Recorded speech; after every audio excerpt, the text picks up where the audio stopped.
Baiklah Bapak Ibu yang dikasihi Tuhan, kita akan memulai ibadah rumah tangga.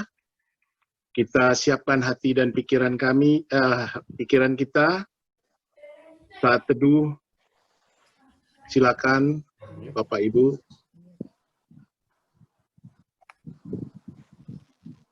Saat teduh selesai,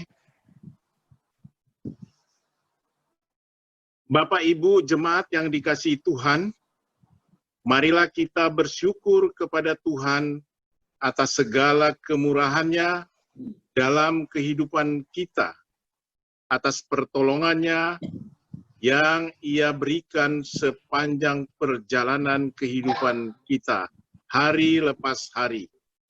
Mengawali persekutuan kita, mari kita berdiri, kita puji nama Tuhan dengan menyanyikan pujian Satu Hal Yang Ku Rindu.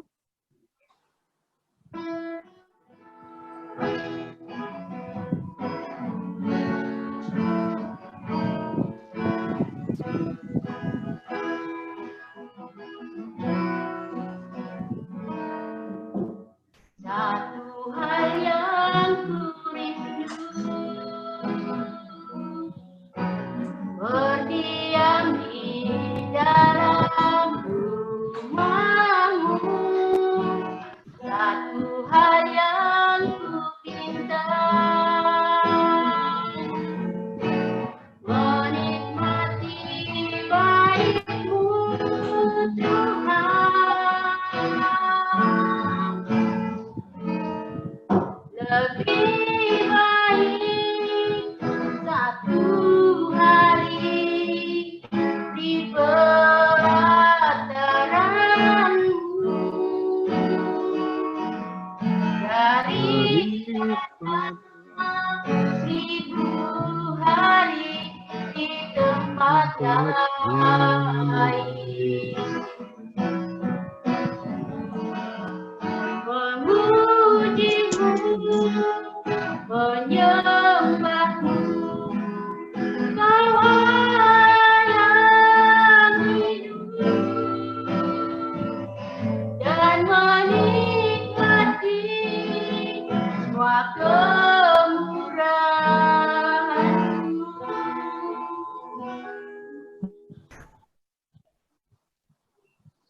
Mari kita berdoa untuk memulai ibadah kita.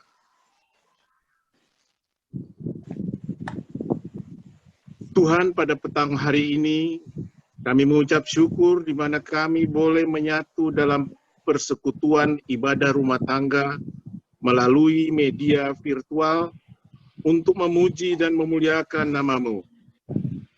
Saatnya ya Tuhan kami akan memulai ibadah ini. Kiranya Tuhan hadir bersama di tempat kami masing-masing. Kami serahkan ibadah ini dari awal sampai selesai ke dalam tangan Tuhan. Sebentar lagi ya Tuhan, kami umat-Mu akan mendengarkan sabda firman-Mu yang akan disampaikan oleh Penatua Banjiro Sinaga dengan tema untuk segala sesuatu ada waktunya. Biarlah firman Tuhan yang disampaikan hamba-Mu ini dapat bekerja sesuai kehendak-Mu.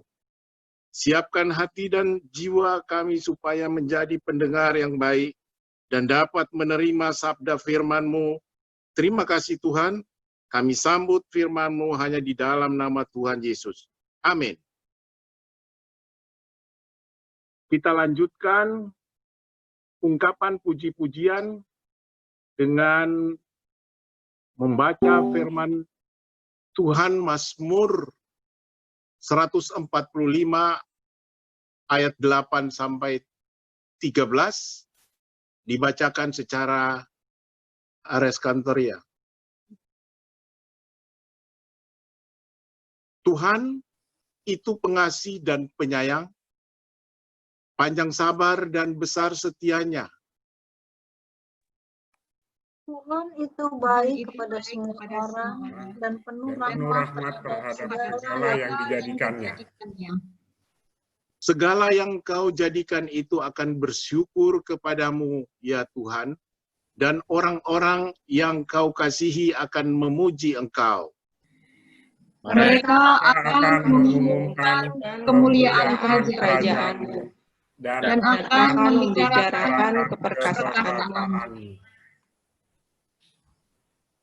Untuk memberitahukan keperkasaan-Mu kepada anak-anak manusia dan kemuliaan semarak-Mu. Kerajaan-Mu ialah kerajaan segala abad. dan pemerintahan-Mu tetap melalui segala keturunan. Tuhan Tuhan setia dalam segala perkataannya dan penuh kasih setia dalam segala perbuatannya. Kita sambut penyanyi dengan Kidung Jemaat 293 ayat 1 dan 3, Puji Yesus. Silakan Admiral dan Bu Alp tertib. Puji Yesus, pujilah Juru Selamat. Langit bumi maklumkan kasih-Nya. Haleluya, nyanyilah para malaikat. Kuasa hormat berilah kepadanya. Selamanya Yesus gembala kita, siang malam kita didukungnya. Puji Dia, beritakan kebenarannya. Puji Dia, mari bernyanyilah. Puji Yesus, pujilah Juru Selamat. Hosiana, soraklah bersama. Kerajaannya untuk selama-lamanya. Yesus Kristus, Raja Nabi Iman.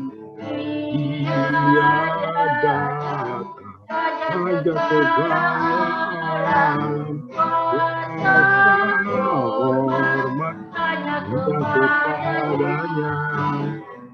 Puji Dia, beritakan kebenarannya. Puji Dia, mari bernyanyilah.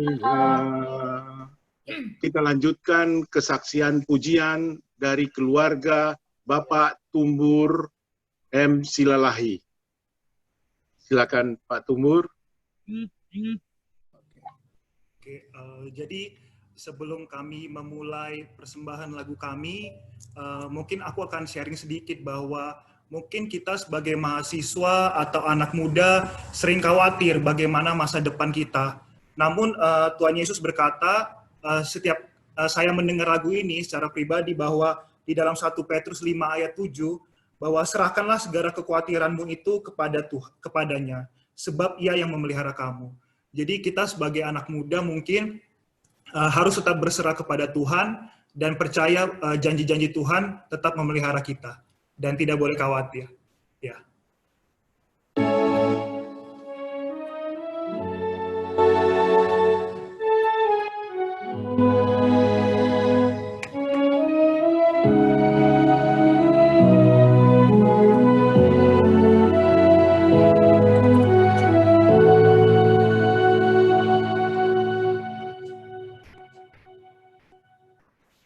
Sungguh besar setiamu,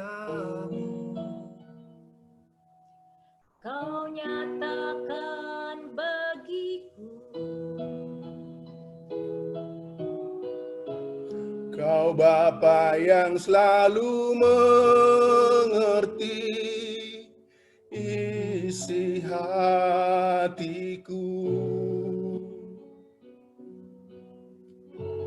Kemuliaan-Mu Kau janjikan. Aku tetap percaya, ku percaya janji-Mu ajaib. terukir dalam kehidupanku. Ku berserah di dalam kekuatan, ku percaya.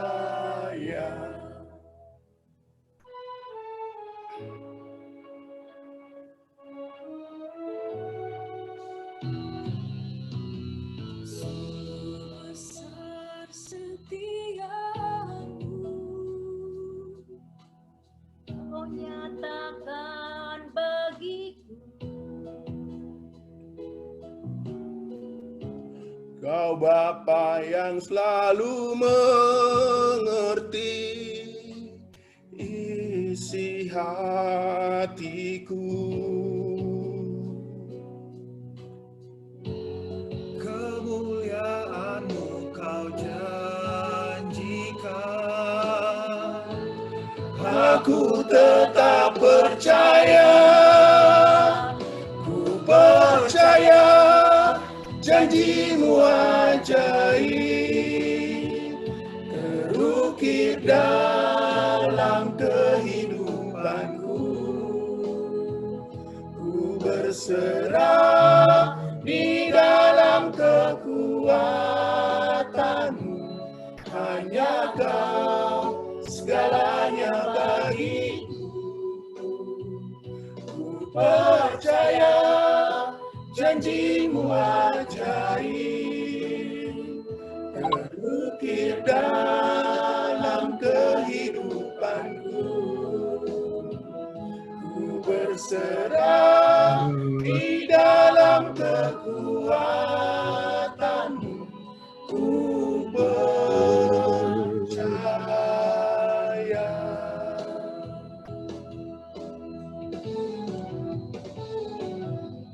Tak akan ku takut, tak akan ku gentar.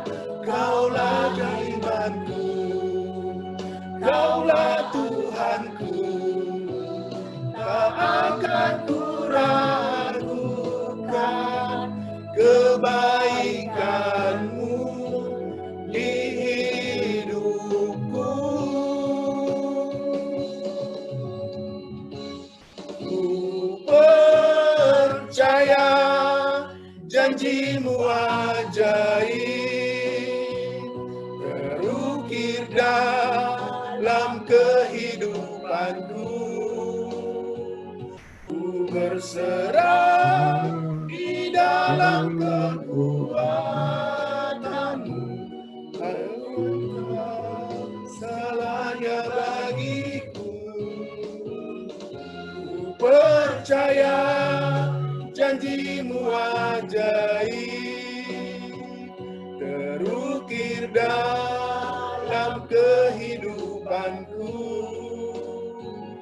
Ku berserah di dalam kekuatan-Mu, ku percaya. Ku berserah di dalam kekuatan-Mu, ku percaya. Ku percaya.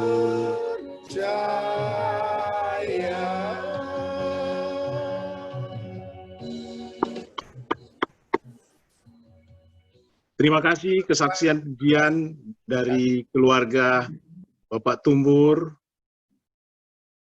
Indah sekali lagunya Pak Tumbur. Baiklah jemaat yang dikasihi Tuhan, kita bernyanyi lagi, kita sambut lagu Indah pada Waktunya. Silakan Bu Albertin dan Admiral.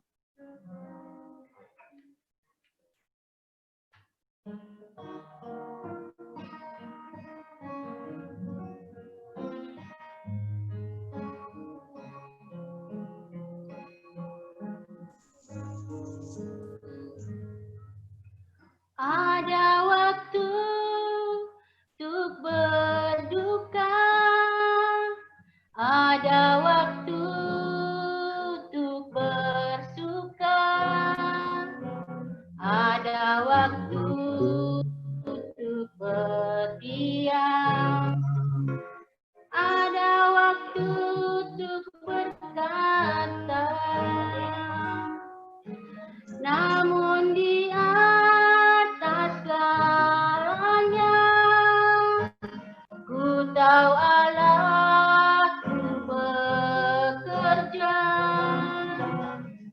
mendatangkan kebaikan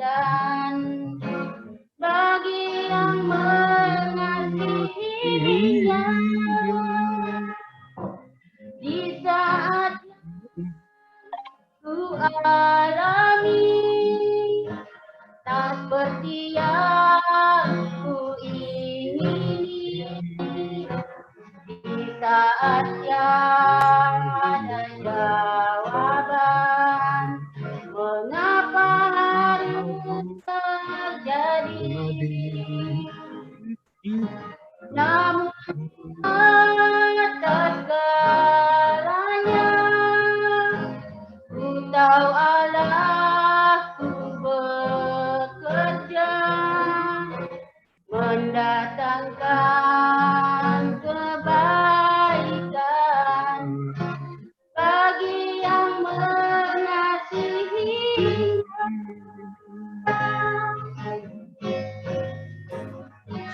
Mungkin tak ku pahami apa yang kini aku alami, namun ku tahu pasti kasih Allahku takkan berhenti, kan ku serahkan semua pergumulanku padamu Yesus, karena ku tahu pasti semuanya akan jadi indah pada waktunya.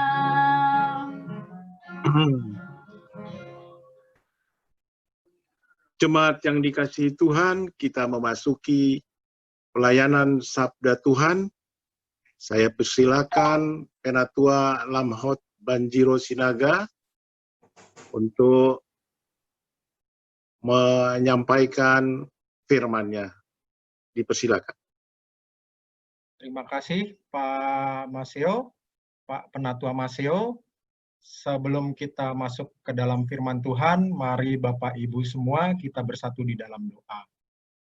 Terpujilah Engkau Tuhan untuk segala penyertaan-Mu yang ajaib buat kami dari pagi hingga malam hari ini Tuhan, di mana ada sukacita kami Tuhan untuk berkumpul, untuk memuji muliakan nama-Mu Tuhan, dan untuk dengar-dengaran akan firman-Mu.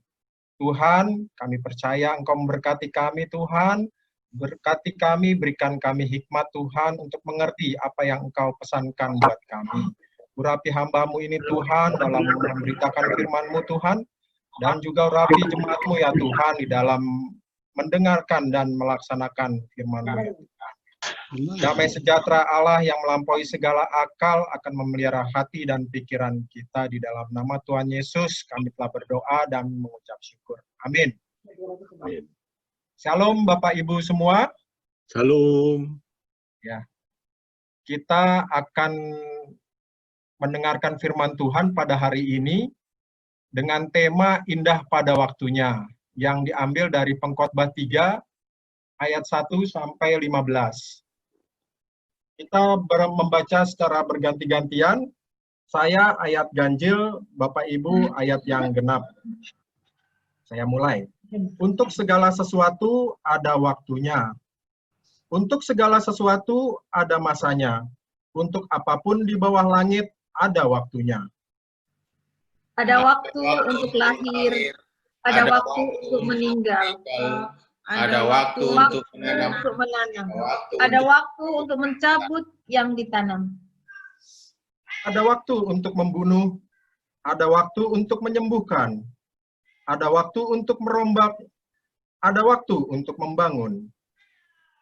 Ada waktu untuk menangis, ada waktu untuk tertawa, ada waktu untuk meratap, ada waktu untuk menari.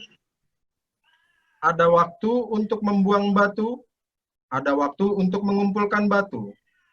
Ada waktu untuk memeluk, ada waktu untuk menahan diri dari memeluk. Ada waktu untuk mencari, Ada waktu untuk membiarkan rugi. Ada Ada waktu untuk menyimpan. Ada waktu untuk membuang. Ada waktu untuk merobek. Ada waktu untuk menjahit. Ada waktu untuk berdiam diri. Ada waktu untuk berbicara. Ada waktu. Ada waktu untuk mengasihi.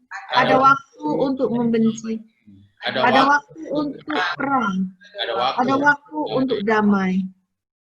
Apakah untungnya pekerja dari yang dikerjakannya dengan berjerih payah?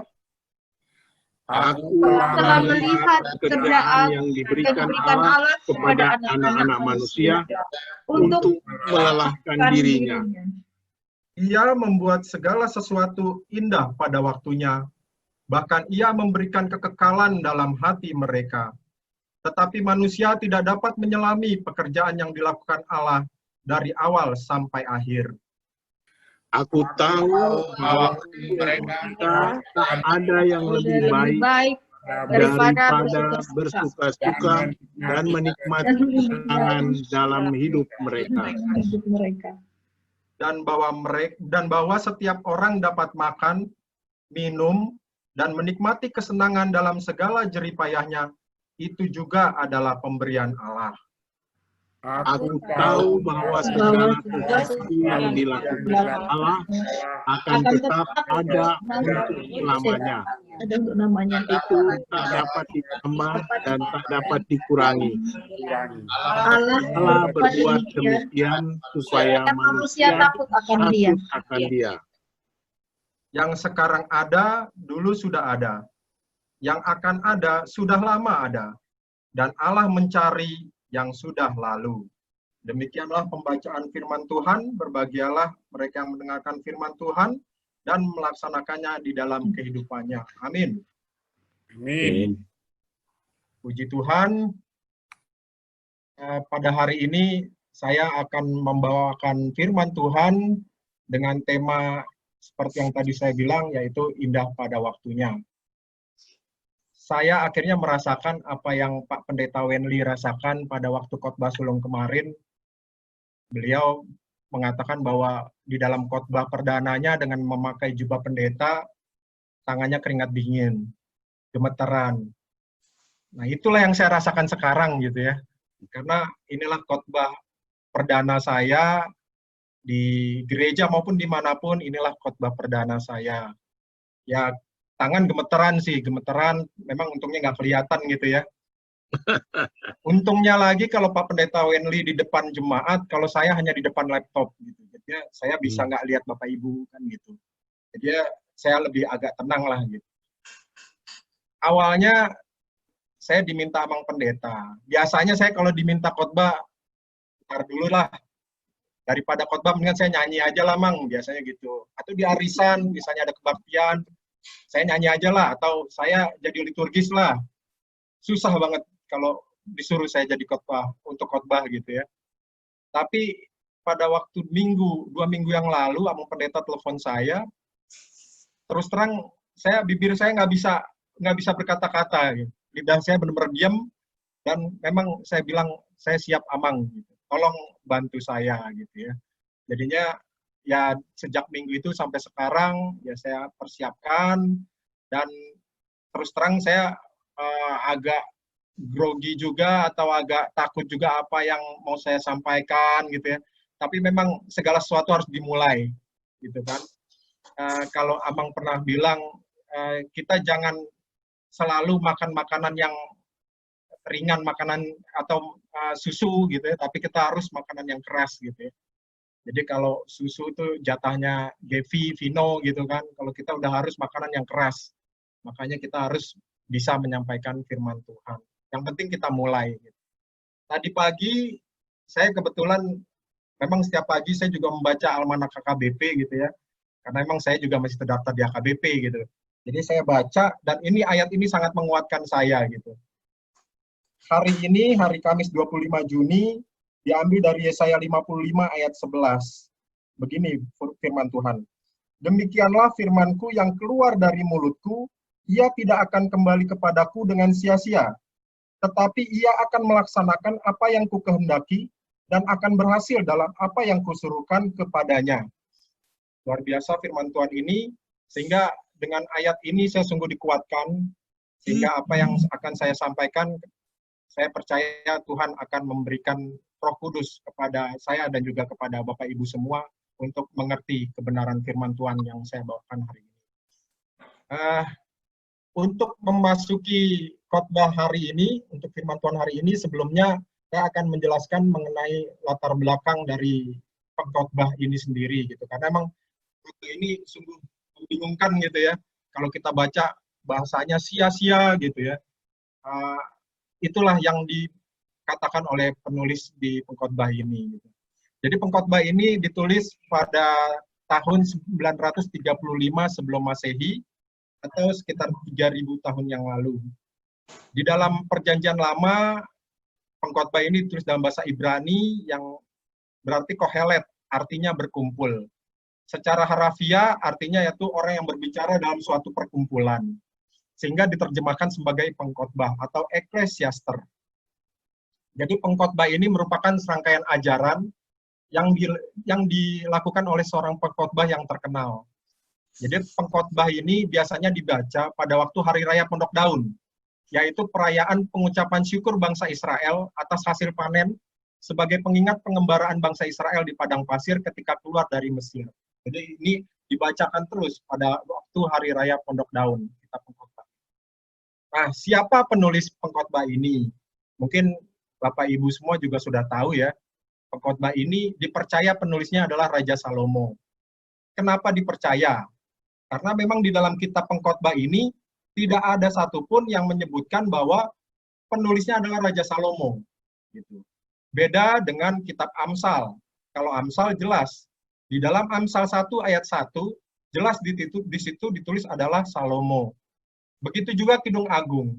Di dalam kitab Kidung Agung 1 ayat 1, juga ditulis Raja Salomo. Nah, di pengkhotbah ini tidak ada yang ditulis ternyata Raja Salomo. Tapi ada beberapa bagian-bagian yang mengesankan bahwa Salomo ini adalah sebagai penulis.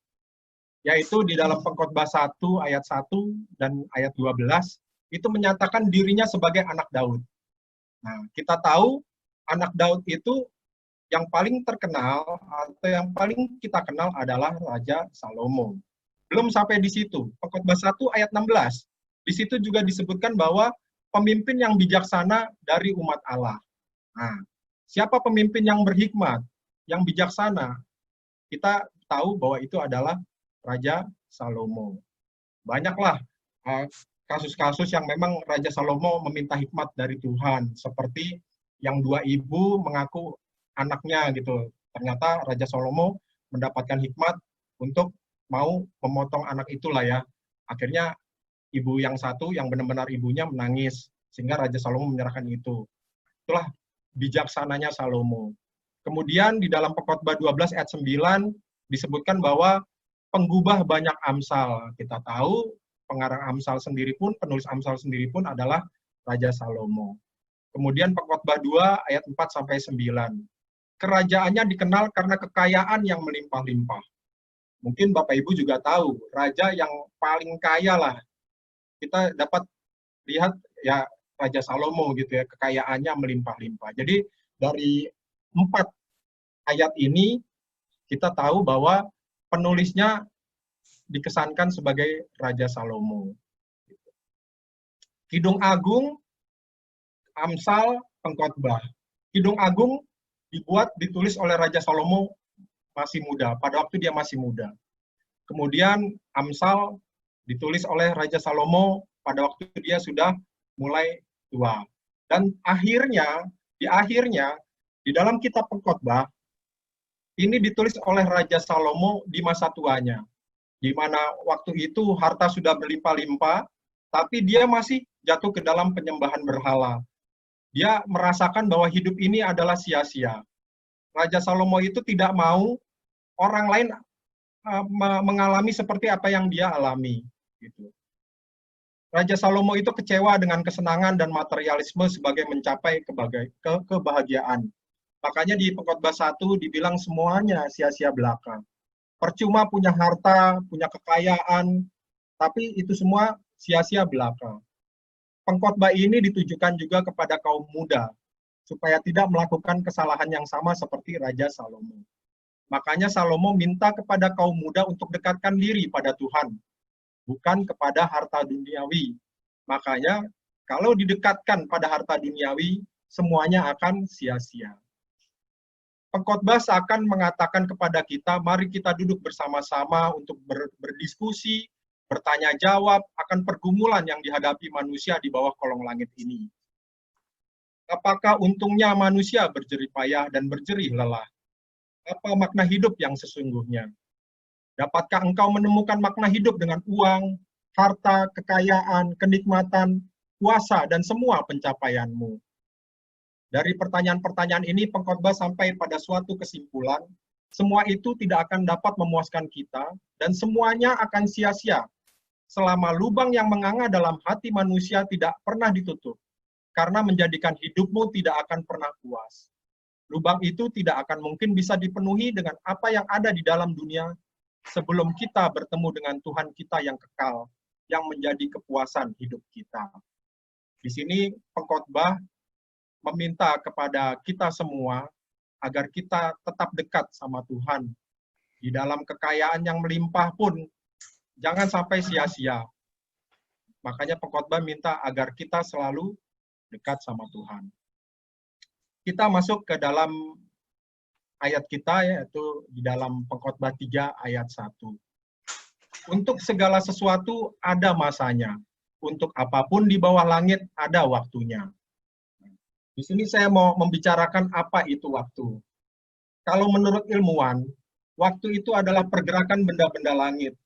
Jadi kalau bumi berputar pada porosnya, dia berputar terus, itu dinamakan hari. Pada waktu bumi mengelilingi bulan sebagai satelit, itu dinamakan 1 bulan. Pada waktu bumi mengelilingi matahari, itu 365 hari, atau yang kita sebut dengan tahun. Itulah ilmuwan mengatakan. Nah, kapan mulai adanya waktu? Dan ternyata memang Alkitab pun sudah menulis itu, gitu. Saya bacakan Kejadian 1 ayat 14 sampai 19. Berfirmanlah Allah, jadilah benda-benda penerang pada cakrawala untuk memisahkan siang dari malam. Biarlah benda-benda penerang itu menjadi tanda yang menunjukkan masa-masa yang tetap dan hari-hari dan tahun-tahun. Dan sebagai penerang pada cakrawala, biarlah benda-benda itu menerangi bumi, dan jadilah demikian. Maka Allah menjadikan kedua benda penerang yang besar itu, yakni yang lebih besar untuk menguasai siang, dan yang lebih kecil untuk menguasai malam, dan menjadikan juga bintang-bintang. Allah menaruh semuanya itu di cakrawala untuk menerangi bumi, dan untuk menguasai siang, dan untuk malam, dan untuk memisahkan terang dan gelap. Allah melihat bahwa semuanya itu baik. Jadilah petang dan jadilah pagi, itulah hari keempat.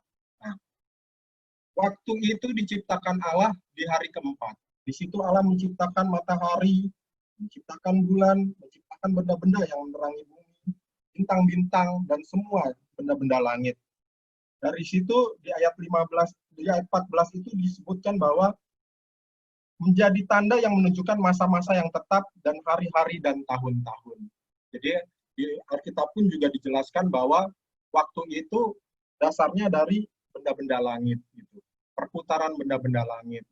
Nah, waktu itu juga pada saat ini juga menjadi sangat penting, gitu ya.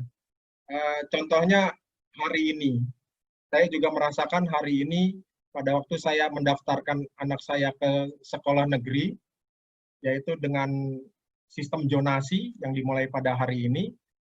Ternyata sistem zonasi itu sekarang bukan berpatokan kepada nilai, bukan juga berpatokan kepada jarak, tetapi berpatokan kepada umur. Kapan dia lahir? Ini juga berpatokan kepada waktu, gitu. Yang pertama patokannya waktu, yang kedua yaitu pilihan sekolah, dan yang ketiga adalah waktu mendaftar. Siapa yang cepat dia bisa masuk. Tapi intinya tetap semuanya bergantung kepada umur. Gitu. Jadi waktu ini memang penting sekarang, gitu ya. Berbicara waktu, ada 3 istilah menurut Alkitab, ini di Yunani juga ada. yaitu waktu itu dibagi menjadi 3. Yang pertama waktu kronos, yang biasa kita sebut sebagai kronologi.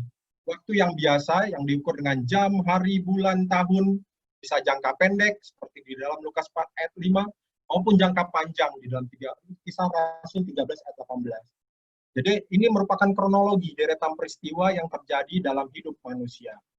Yang kedua, waktu aion, yaitu waktu yang lama sekali atau tanpa batas. Dipakai tentang waktu yang mulai dengan penciptaan dan berakhir dengan kedatangan Kristus yang kedua kali. Aion ini juga bisa kita sebut sebagai waktu kekekalan, waktu yang tanpa batas. Ini juga ada di dalam Matius 12 ayat 32. Yang ketiga yaitu waktu kairos. Kairos ini waktunya Tuhan. Kairos berarti periode tertentu. Kalau sudah lewat, tidak akan kembali lagi. Ini juga ditulis di dalam Roma 5 ayat 6. Kairos berbicara tentang kesempatan dan juga momentum di waktu-waktu tertentu. Pada waktu kesempatan itu lewat, kita tidak akan dapat merebut kembali. Saya juga pelajari beberapa hal tentang waktu, yaitu yang pertama, waktu itu pasti habis. Mau dipakai, mau tidak, waktu itu pasti habis. Oleh karena itu, kita harus memakai waktu dengan hal-hal yang bermanfaat. Yang kedua, waktu tidak pernah menunggu kita. Makanya pada waktu pemuda misalnya pacaran, putus, dia harus move on gitu. Karena apa? Waktu itu tidak pernah menunggu. Jangan-jangan pacar yang sudah putusnya sudah menikah. Dan yang lain lagi sudah menikah. Sementara dia belum bisa move on. Oleh karena itu, waktu tidak akan menunggu kita. Waktu terus berjalan. Nah, yang ketiga, waktu itu bisa menghasilkan. Makanya ada istilah time is money. Gunakan waktu untuk hal-hal yang bernilai. Makanya orang suka ngomong, uang nggak bisa buat orang mati. Tapi nggak ada uang bisa mati gaya. Itu dia. Itu adalah prinsip orang duniawi. Jadi, walaupun begitu, kita harus pergunakan waktu detik demi detik itu untuk hal-hal yang bernilai. Bukan hanya dalam bentuk uang, tapi untuk hal-hal yang bernilai. Nah, yang keempat, waktu tidak bisa diputar kembali. Banyak orang yang menyesal. Seandainya masa muda saya gunakan dengan baik, maka nasib saya tidak akan seperti ini. Seandainya waktu itu saya mengasihi orang tua saya tidak akan nasib saya begini. Pada waktu orang tua saya sudah tidak ada, akhirnya saya jadi menyesal. Waktu tidak bisa diputar kembali. Makanya kita harus pergunakan waktu dengan sebaik mungkin. Kembali ke Pengkhotbah 3, ayat 1. Untuk segala sesuatu ada masanya. Untuk apapun di bawah langit ada waktunya. Untuk segala sesuatu itu mengandung makna tanpa batas. Bisa juga setiap makhluk di bawah matahari ini terbatas oleh ruang dan waktu. Semua makhluk, bisa hewan, bisa tanaman, manusia pun juga. Kenapa? Hewan pun bisa diatur oleh waktu. Contoh, kelelawar. Dia mencari makan pada waktu malam. Dia harus tahu waktunya juga. Kapan malam, kapan pagi. Begitu juga tanaman. Pada siang hari dia menghasilkan oksigen. Dan pada malam hari dia menghirup oksigen. Jadi tanaman juga harus tahu kapan dia pagi, kapan dia malam. Sehingga semua makhluk juga harus tahu waktu. Gunakan waktu kita sebaik mungkin. Kita sebagai manusia harus menggunakan waktu sebaik mungkin. Saat waktunya kerja, kita kerja. Saat waktunya tidur, kita tidur. Apalagi bapak-bapak nih, saatnya tidur, jangan nonton bola. Apalagi sekarang nih, Liga Inggris setiap hari. Karena masa corona kemarin sempat libur, akhirnya hampir setiap hari. Kalau kita nonton bola, nanti pada saat orang tidur kita nonton. Pada saat kita harusnya kerja, kita jadi tidur. Jadi ketukar-tukar, saatnya tidur harusnya tidur, saatnya kerja harus kerja. Itu juga dengan ibu-ibu. Saatnya tidur, tidur. Jangan saatnya tidur, nonton drama Korea. Nanti pada waktu pagi, seharusnya dia melakukan aktivitas, dia malah tidur. Untuk anak-anak juga seperti itu. Saatnya belajar, ya dia belajar. Saatnya tidur, ya dia tidur. Jangan saat orang pada tidur, dia belajar. Pada saat orang belajar, dia tidur. Inilah yang terbalik-balik. Saya jadi teringat pada waktu saya kuliah dulu, kebetulan kampus saya cukup menekan lah dengan kita gitu ya, dengan IP yang 2,75 harus lulus gitu, sehingga kita harus banyak belajar gitu ya. Nah, saya ingat waktu itu besokannya mau ada ujian gitu ya, ujiannya menghafal. Jadi biasanya kan kalau kita ujian itu, apalagi pelajaran-pelajaran yang menghafal, biasanya nanti aja lah menjelang ujian kita belajar, karena kalau enggak misalnya seminggu atau sebulan kita udah hafalkan, biasanya udah lepas lagi, udah nggak lengket lagi kan gitu. Kawan saya ini belajar. Pada saat kita pada tidur, dia belajar. Sistem kebut semalam lah kan gitu. Nah, dia belajar ternyata bahannya itu belum selesai. Akhirnya ketemu pagi, dia belum sempat tidur. Akhirnya pada waktu ujian, di saat kita mengerjakan ujian, dia malah tidur. Kita bingung, kenapa ini? Kok ujian malah tidur gitu kan? Kita bangunin. Ternyata dia bilang, ya karena saya nggak sempat tidur, sehingga saya ngantuk, nggak konsen, akhirnya tidur. Nah inilah yang dibilang, saatnya belajar, ya harusnya belajar. Saatnya tidur, ya dia harus tidur. Saatnya ujian, ya dia harus ujian. Gitu. Inilah, kita harus pergunakan waktu dengan sebaik mungkin. Kita masuk ke dalam ayat 2-8.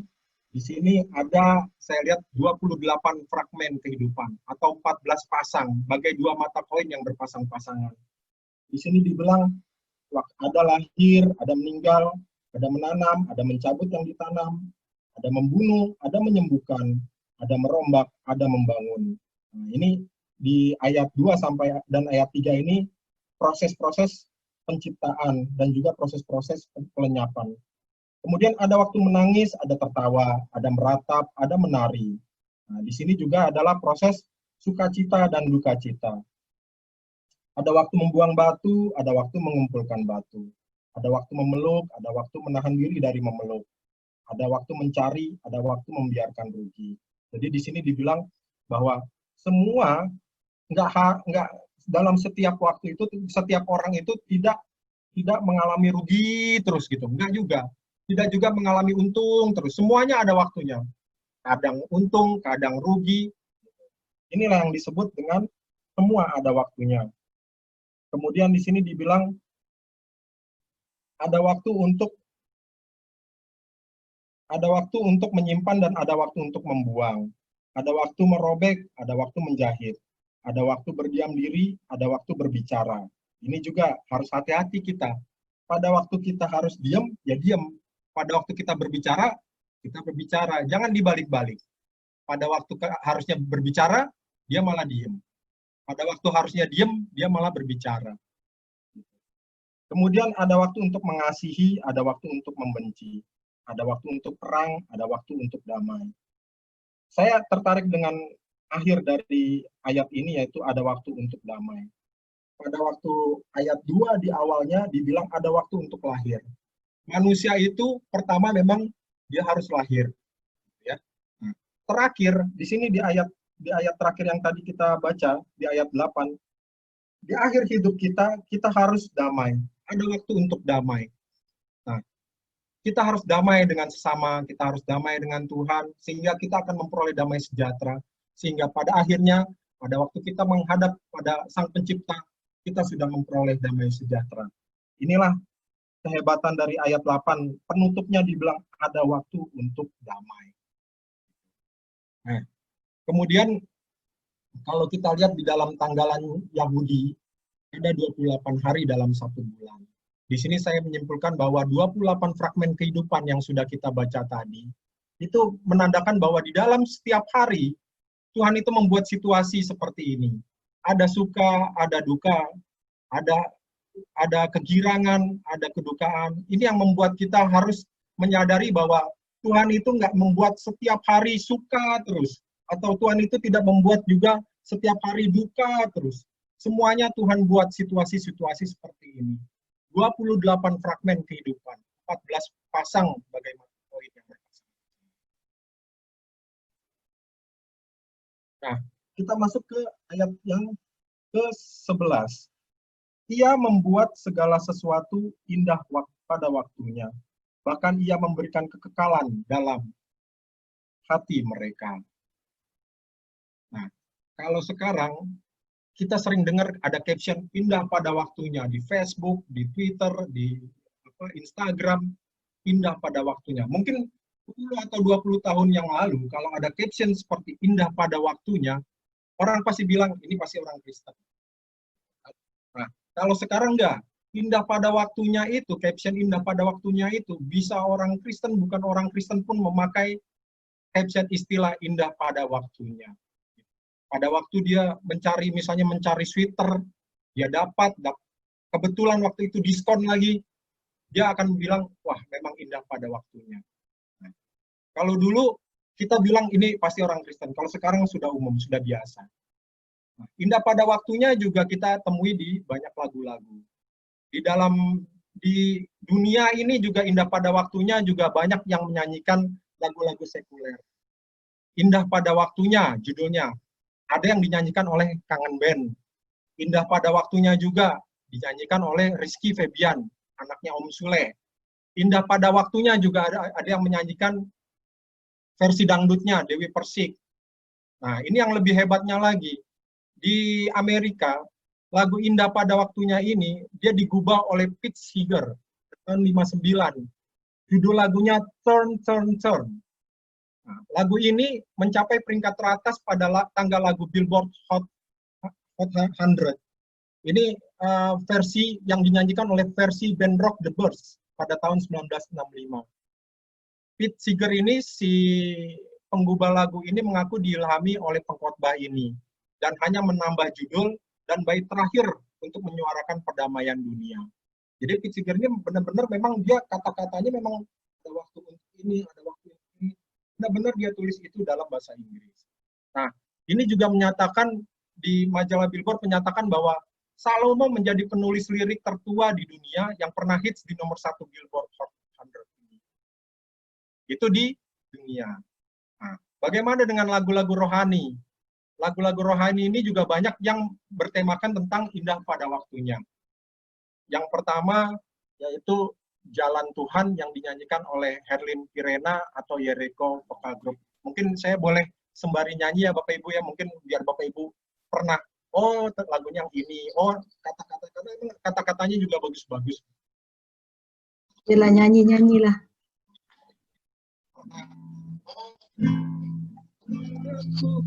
Pada Tuhan masa depanku, pada Tuhan ku serahkan hidupku.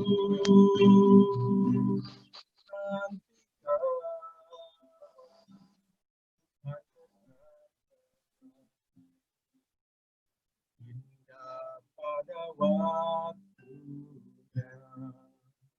Ini Herlin Pirena yang menyanyikan kata-katanya, pada Tuhan masa depanku, pada Tuhan ku serahkan hidupku. Nantikan Tuhan berkarya, indah pada waktunya. Kemudian lagu berikutnya seperti yang tadi Ibu Albertine nyanyikan, yaitu Indah pada Waktunya. Ini dipopulerkan oleh Edward Chen, dan banyak lagi yang mempopulerkan juga, Dellen juga, Dewi Guna juga menyanyikan juga, karena memang ini kata-katanya juga bagus gitu ya. Mungkin saya ulang sekali lagi, di yang terakhir, saya tertarik dengan kata-kata yang terakhir. Kan ku serahkan pergumulanku padamu, Yesus, karena pasti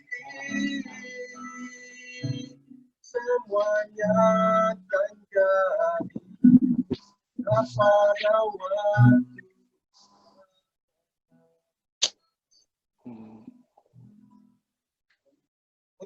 Lagu di luar negeri juga ada lagu rohani yang bertemakan dengan pada waktunya.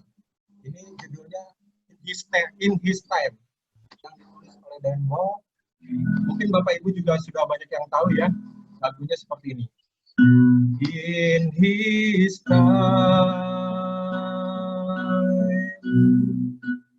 in His time, makes all things beautiful.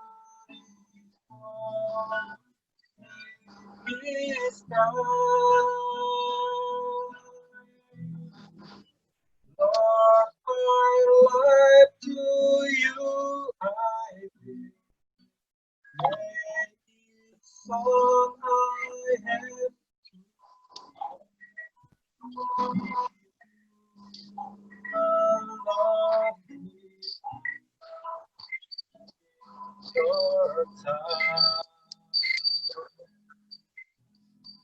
Ada satu lagi lagu Indonesia, lagu rohani yang mungkin beberapa teman-teman juga tahu. Lagu ini sering saya nyanyikan dan memang ini temanya juga indah pada waktunya. Judulnya Waktu Tuhan yang dipopulerkan oleh NDC. Boleh saya nyanyi juga Bapak Ibu? Silakan. Ya.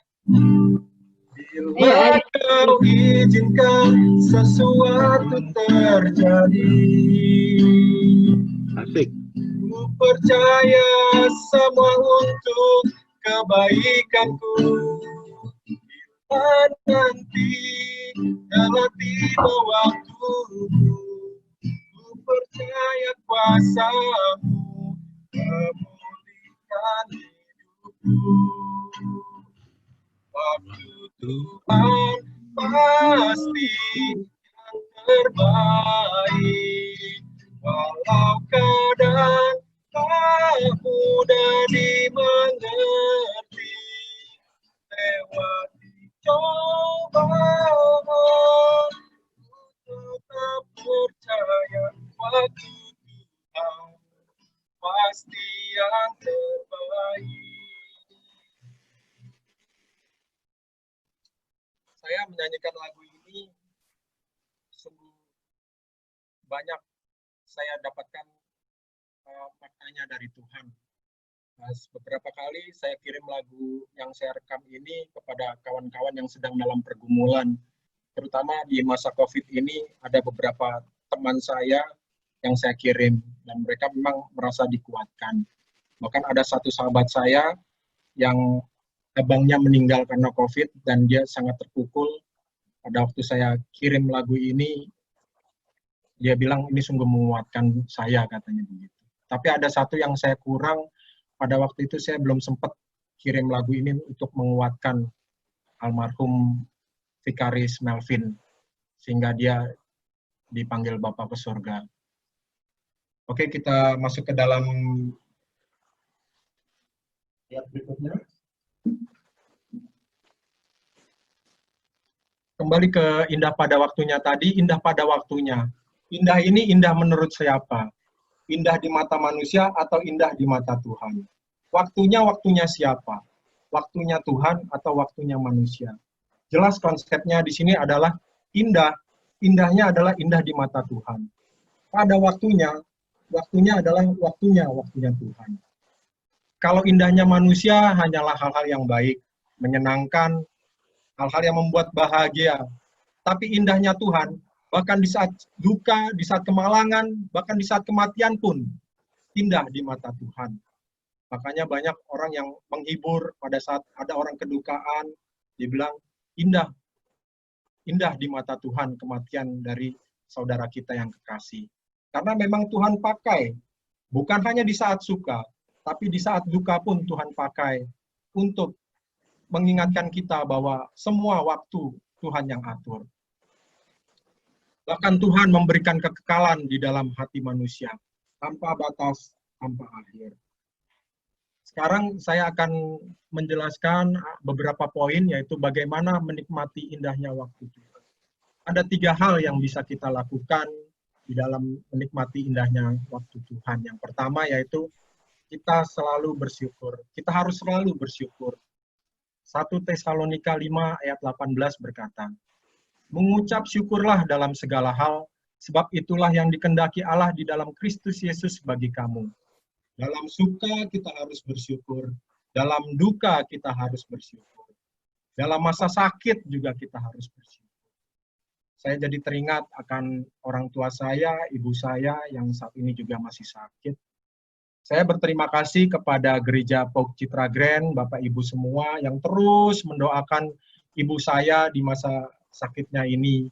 Mungkin Bapak Ibu juga bertanya-tanya sakit apa sih tuanya ibunya Pak Banjirio ini gitu ya. Mungkin saya bisa jelaskan sedikit di sini. Pada 2 bulan yang lalu kira-kira ibu saya mengalami stroke. Akhirnya dibawa ke rumah sakit PON, diopname 4 hari, kemudian dibawa pulang. Nah, di rumah pun melakukan terapi, usaha-usaha lah, tusuk jarum dan sebagainya. Posisinya sekarang masih belum bisa berbicara, tangan kanan juga belum bisa digerakkan, hanya kaki kanan yang tadinya belum bisa digerakkan, sekarang sudah mulai bisa digerakkan sedikit-sedikit. Ini membuat saya juga, saya harus bersyukur. Pada waktu ada suka, saya harus bersyukur. Dan saat orang tua saya juga sakit, saya juga tetap harus bersyukur. Karena semua Tuhan atur indah pada waktunya. Gitu. Kemudian di masa COVID ini juga banyak hal yang harus kita syukuri. Ya memang sih banyak teman-teman kita, keluarga kita yang mengalami sakit karena virus COVID ini. Tapi di balik kejadian ini, di masa COVID ini, di masa work from home ini, banyak hal juga yang kita juga harus syukuri. Contohnya misalnya, bapak-bapak jadi banyak yang suka olahraga, bapak-bapak jadi banyak yang suka lari, suka main sepeda. Sekarang lagi musimnya nih, sepeda. Toko sepeda sekarang membludak, udah kayak pasar gitu ya, karena banyak yang sedang suka sepeda. Kalau dulu sebelum COVID mungkin orang nggak tertarik, sepeda saya pun udah karatan pada waktu sebelum COVID. Tapi pada waktu COVID ini akhirnya kita pakai sepedanya, kita jadi suka berolahraga. Ada juga bapak-bapak yang bilang, sejak masa COVID ini saya jadi suka ngepel katanya gitu. Nggak tahu, ngepel ini jadi hobi malah katanya gitu. Karena apa? Sambil olahraga gitu ya. Seperti itu. Terus ibu-ibu juga begitu. Ada beberapa ibu-ibu pekerja juga yang bilang, saya lebih produktif dengan WFH. Saya bisa bekerja dari pagi hingga malam, hingga jam 11. Karena apa? Saya bisa sembari nyuci, sembari nyetrika, sembari masak, gitu. Semua jadi produktif. Bahkan kalau ibu-ibu yang bukan pekerja, ibu-ibu yang di rumah, juga lebih produktif. Jadi makin pintar masak. Ya kan, banyak ibu-ibu yang bikin di Facebook-nya, di Instagram-nya, bulu perdana, katanya gitu kan. Jadi kalau misalnya bulunya ada hitam-hitamnya, ya wajar lah, karena namanya bulu perdana. Kemudian anak-anak kita juga jadi kreatif. Ya, kalau di grup WA grup Citra Grand ya, kayak apa Penatua Daud sering kirim-kirim lagu dari anak-anak remaja kita. Contohnya Bertrand ya, dia membuat lagu, mengiringi lagu musiknya sendiri, kemudian mengedit juga videonya sendiri. Itu semua dia yang bikin, sehingga dia menjadi kreatif. Mungkin sebelum COVID dia nggak sempat berpikiran seperti itu. Kemudian banyak juga sekarang virtual choir gitu ya. Ini juga paduan suara Citra Grand juga kemarin buat juga gitu ya. Kalau saya bilangnya video pas foto gitu, video 3x4 gitu ya. Karena memang ukurannya kecil-kecil gitu ya. Nah, ini juga menyatakan bahwa kita semua jadi makin kreatif dengan adanya COVID ini gitu. Di sini di balik makna pesan ini bahwa menyatakan kita harus bersyukur di saat suka, di saat duka, apapun situasinya kita harus tetap bersyukur. Yang kedua yaitu kita harus selalu berserah kepada Tuhan. Mazmur 37 ayat 5 berkata, serahkanlah hidupmu kepada Tuhan dan percayalah kepadanya dan Ia akan bertindak. Kita tidak tahu apa yang akan terjadi ke depan, maka kita serahkan hanya kepada Tuhan. Apa yang terjadi esok pada rancangan Tuhan saja. Tuhan tidak pernah berjanji tidak ada kekecewaan. Tuhan tidak pernah berjanji tidak ada hujan air mata. Tuhan tidak pernah berjanji jalan selalu rata. Tetapi yang pasti Tuhan berjanji penyertaannya selalu sempurna pada kita. Makanya kita harus serahkan hidup kita sama Tuhan. Yang ketiga, bagaimana agar kita menikmati indahnya waktu bersama Tuhan, yaitu kita selalu miliki rasa takut akan Tuhan. Di dalam Pengkhotbah 3 ayat 14 dikatakan, aku tahu bahwa segala sesuatu yang dilakukan Allah tetap ada untuk selamanya. Itu tidak dapat ditambah dan tak dapat dikurangi. Allah berbuat demikian supaya manusia takut akan Dia. Bagaimana manusia menunjukkan rasa takut akan Tuhan? Yaitu dengan berdamai dengan Tuhan. Seperti yang tadi disebut di dalam nats di atas tadi. Akhirnya yaitu berdamai dengan Tuhan. Bagaimana berdamai dengan Tuhan? Berdamai dengan Tuhan ya kita berdamai dulu dengan sesama manusia. Seperti yang dikatakan dalam 1 Yohanes 4 ayat 20. Jikalau seorang berkata, aku mengasihi Allah, dan ia membenci saudaranya, maka ia adalah seorang pendusta. Karena barang siapa tidak mengasihi saudaranya yang dilihatnya, tidak mungkin mengasihi Allah yang tidak dilihatnya. Sehingga kita bisa memperoleh damai sejahtera kita pada waktu kita menghadap pada waktu kita menghadap Sang Pencipta yang indah. Sebagai akhir kata, selama masih ada kesempatan, mari kita berikan yang terbaik buat tetangga kita, buat saudara-saudara kita, buat rekan kerja kita, terlebih juga buat yang terbaik untuk Tuhan. Mari kita gunakan kesempatan ini. Terima kasih, Shalom, Tuhan Yesus memberkati. Mari kita bersatu di dalam doa. Terima kasih Tuhan untuk firman yang telah Engkau berikan buat kami.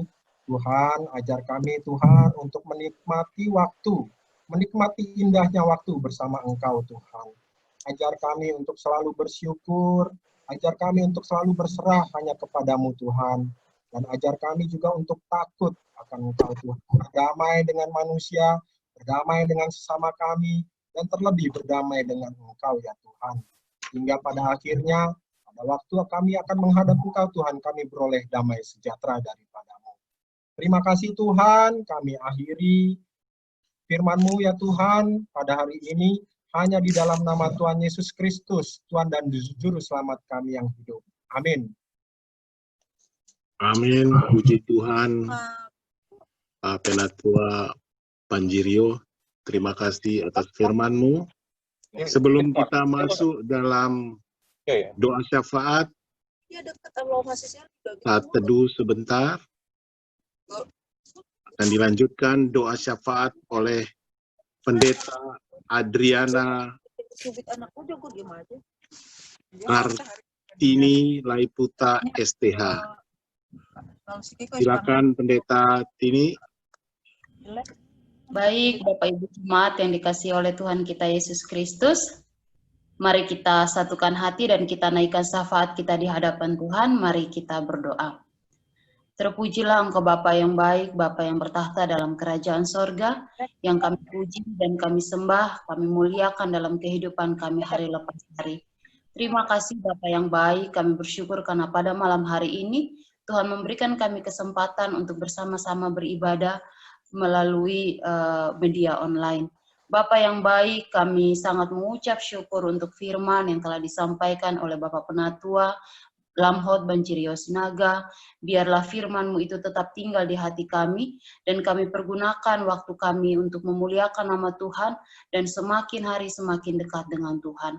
Terima kasih Bapak yang baik, berkati Bapak Penatua Lamhot beserta dengan keluarga dalam tugas dan pekerjaan. Tuhan pelihara senantiasa. Bahkan kami berdoa untuk Ibunda yang sementara ini dalam masa pemulihan. Kami percaya bahwa Tuhan akan memulihkan, menguatkan imannya, memberikan sukacita untuk melewati masa sakitnya dengan baik. Terima kasih Bapa yang baik, kami juga pada malam hari ini datang di hadirat-Mu dan membawa setiap syafaat kami. Kami berdoa untuk jemaat Pauk Citra Grand dalam kehidupan mereka hari lepas hari, dalam sukacita ataupun dalam pergumulan hidup.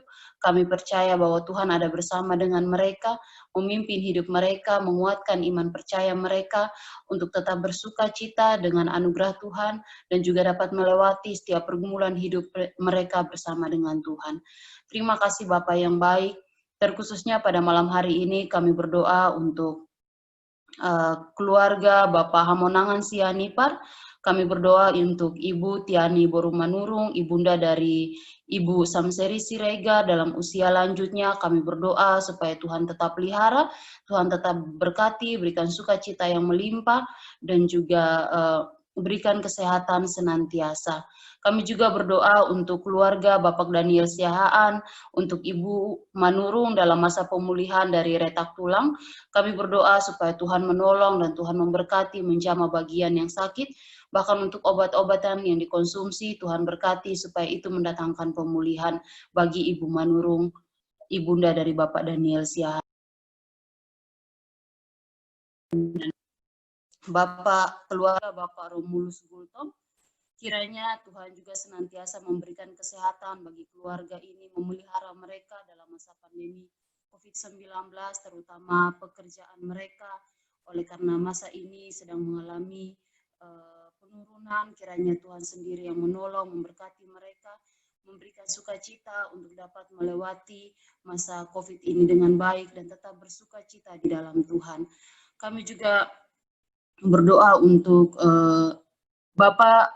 keluarga Bapak Eduardus Malau. Kami juga berdoa supaya Tuhan memberkati dan juga senantiasa memelihara dalam pekerjaan supaya dapat menjadi berkat bagi orang lain.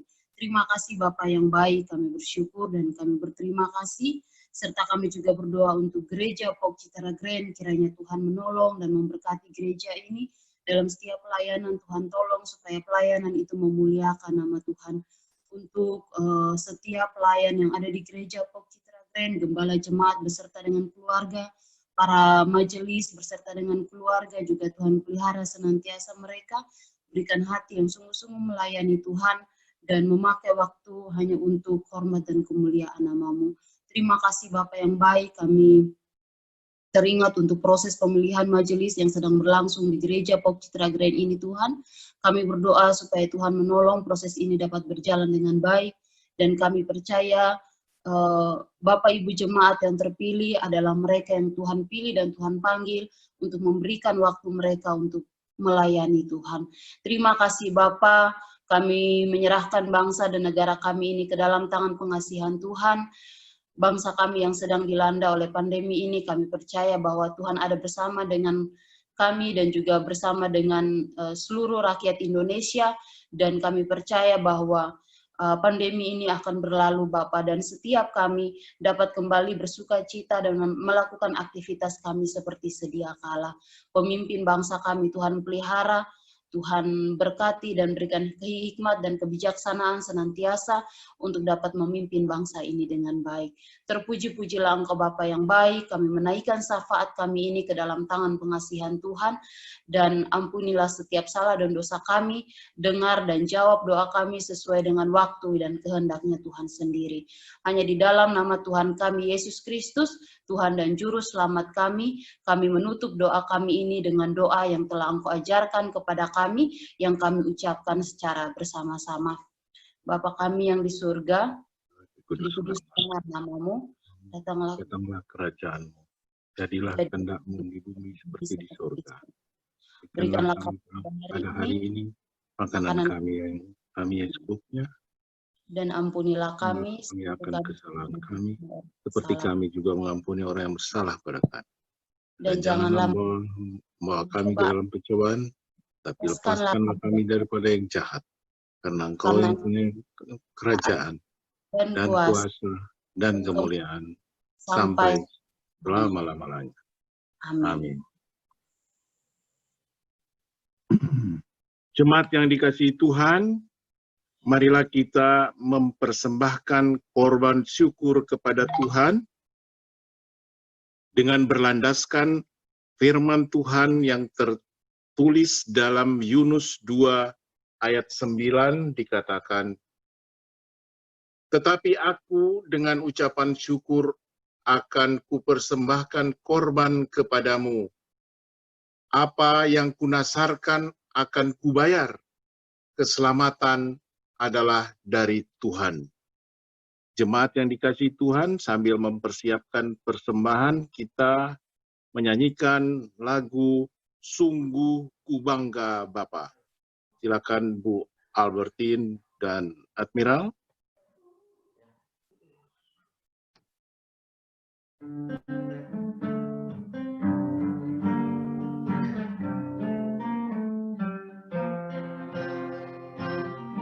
Sungguh ku bangga Bapa, punya Allah seperti Engkau. Sungguh ku bangga Yesus, atas segala pengorbanan-Mu. Tak ingin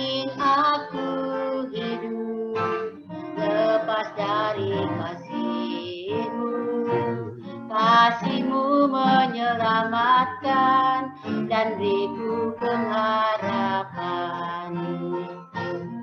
Kini ku persembahkan apa yang aku miliki. Memang tiada berarti bila dibanding dengan kasih-Mu. Namun ku ingin memberi dengan sukacita di hati, karena ku tahu ini menyenangkan hati-Mu. Terima kasih. Mari kita masuk dalam doa persembahan.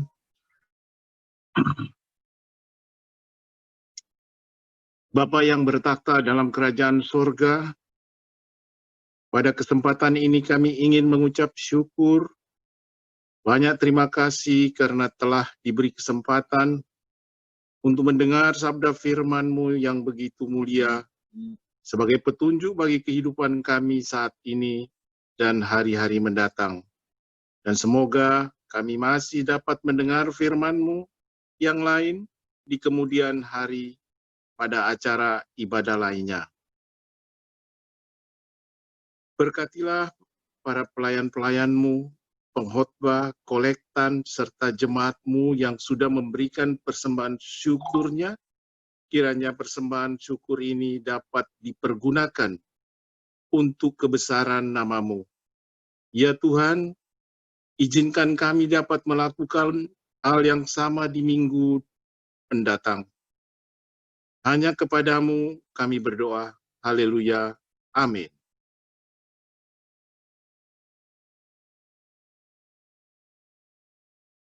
Bu Patris.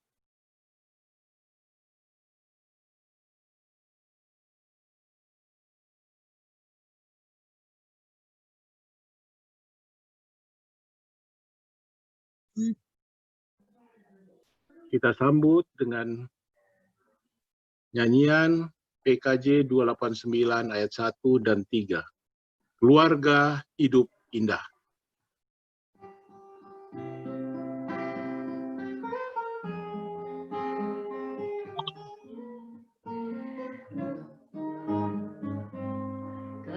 Keluarga hidup indah, bila Tuhan di dalamnya, dengan kasih yang sempurna, Tuhan pimpin langkahnya.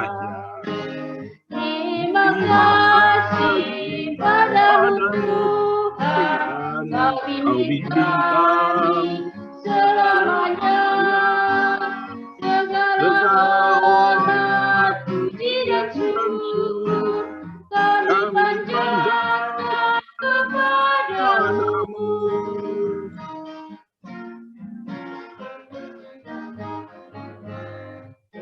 Keluarga hidup indah, bila Tuhan pemimpinnya.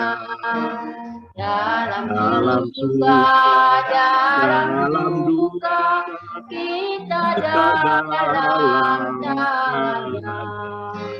Terima kasih padamu Tuhan, Kau bimbing kami selamanya. Segala hormat, puji dan syukur kami panjatkan kepadamu. Silakan Pak Banjiro untuk berkat. Sekarang arahkanlah hatimu kepada Tuhan dan terimalah berkat-Nya.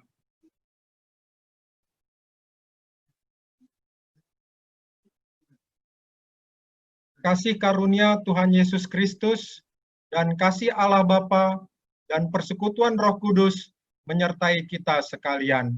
Amin. Amin. Amin.